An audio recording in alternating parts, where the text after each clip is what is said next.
বহু দিনৰে পৰা কিছুমান সংগঠন যেনেকৈ আঁচনিভুক্ত কিছুমান কৰ্মচাৰী সংগঠন আছে, আশা কৰ্মী, আশা ছুপাৰভাইজাৰ, ৰন্ধন কৰ্মী, অংগনবাদী কৰ্মী, সহায়িকা, অপ্ৰাদেশিকৃত শিক্ষক সংস্থাৰ যি আন্দোলন, সকলোখিনিতে কিন্তু ইতিমধ্যে চৰকাৰে সঁহাৰি জনাইছে।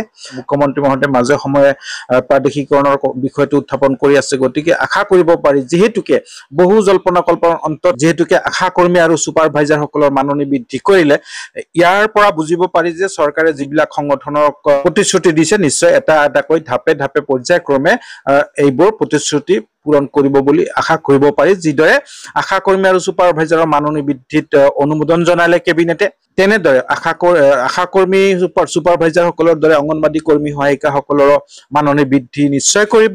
প্ৰাদেশিকৰণৰ বিষয়টোৰ নিশ্চয় গুৰুত্ব সহকাৰে চৰকাৰে লৈছে। তেওঁলোকৰ সমস্যাও সমাধান কৰাৰ পূৰ্ণ সম্ভাৱনা আছে, যিহেতুকে মুখ্যমন্ত্ৰী মহোদয়ে ঘনাই কৈ আছে। গতিকে নিশ্চয়কৈ প্ৰতিটো সংগঠনৰে দাবী প্ৰতিশ্ৰুতি পূৰণ কৰিব বুলি আমি ধাৰণা কৰিব পাৰো। যি কি নহওক, এতিয়া আশা কৰ্মী ছুপাৰভাইজাৰসকলৰ মাননি কেনেকুৱা বৃদ্ধি হ'ল অকণমান চাওঁ, কাকতৰ ফালে চাই লওঁ। ৰাজ্যৰ আশা কৰ্মী আৰু ছুপাৰভাইজাৰসকলৰ বাবে এটা ভাল খবৰ, মাননি বৃদ্ধিত আজি ৰাজ্যিক কেবিনেটে অনুমোদন জনাইছে। কেৱল এয়াই নহয়, আজি মুখ্যমন্ত্ৰীৰ অধ্যক্ষতাত অনুষ্ঠিত ৰাজ্যিক কেবিনেটে আশা কৰ্মী আৰু ছুপাৰভাইজাৰৰ দৰমহা বৃদ্ধিৰ লগতে কেইবাটাও গুৰুত্বপূৰ্ণ সিদ্ধান্ত গ্ৰহণ কৰে।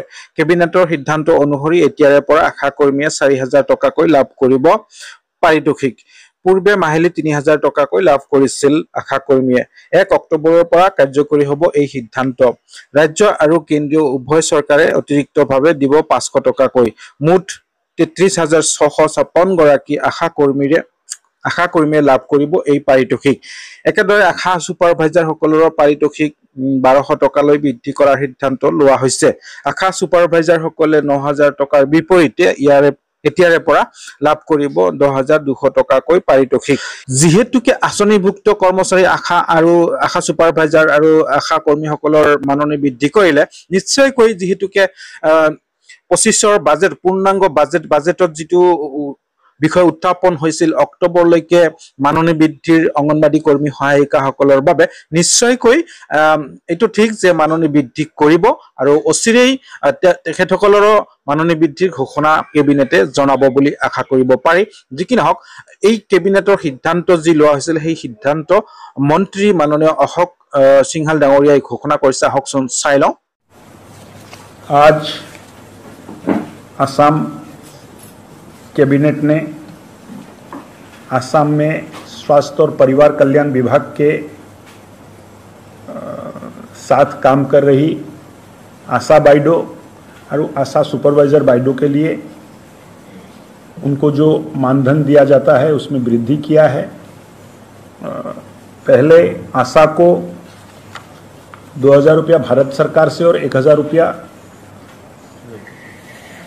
असम सरकार से मिलता था। आज कैबिनेट ने सिद्धांत लिया है, गवर्नमेंट ऑफ इंडिया ने भी 500 रुपया अपनी तरफ से कंट्रीब्यूट करेंगे और उसको मैच करने के लिए असम सरकार ने भी 500 रुपया कंट्रीब्यूट करने का फैसला लिया है। पहले उनको 3,000 मिल रहा था और अब उनको 4,000 रुपया 1 अक्टूबर से मिलने लग जाएगा। आशा 33,656 आशा कर्मी हमारा स्टेट में है और आशा सुपरवाइज़र 2,675 आशा सुपरवाइज़र है। ये आशा सुपरवाइज़र को पहले 9,000 रुपया मिल रहा था, 7,500 रुपया गवर्नमेंट ऑफ इंडिया से मिलता था और 1,500 रुपया स्टेट गवर्नमेंट से मिलता था। टोटल 9,000 रुपया मिलता था।